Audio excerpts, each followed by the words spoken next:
you have to fall through a level before you see the levels. What that means is you can be stuck in a level of consciousness that's subject object in origin, meaning it's a self orientation, it's an attachment to the body seeking the ultimate level of liberation, which is consciousness in its purity, consciousness in its own recognition of, of its own origin, which is oneness, which is a non-causal origin, which in itself is a paradox. No. And how do you go? How do you fall through that level? Um, well, to fall through that level of subject object reality, that seeking level of activity, it's simple. One meditates. And of course, the contradiction here is that, yeah, but isn't that a self-orientation? Isn't that a subject-object relationship? You know, the subjective sense of being a meditator with the object desire to meditate.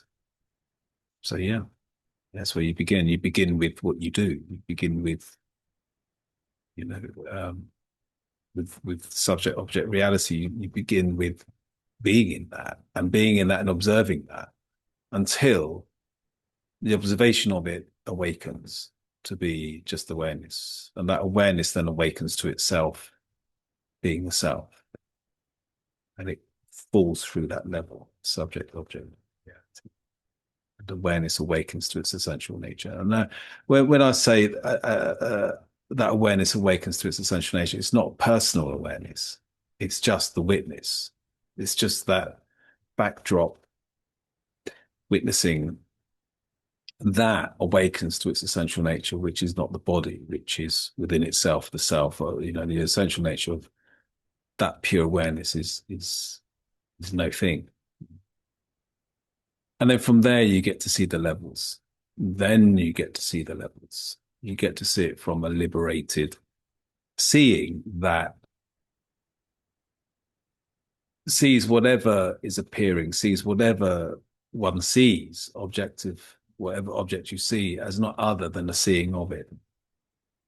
So although you've fallen through the level of the subject object identity, you then see how what you were caught up in terms of subject object relating, how there's still a pattern of self-reliance, there's still a pattern of sharing a thought of something or seeing other people as in diverse ways. And yet the essential nature of all things is consciousness. And you think, well, how does this all come together? And you realize that from that perspective of undifferentiated awareness in its liberation, from that seeing, it sees all objects as not other than the knowing, than what's knowing of it.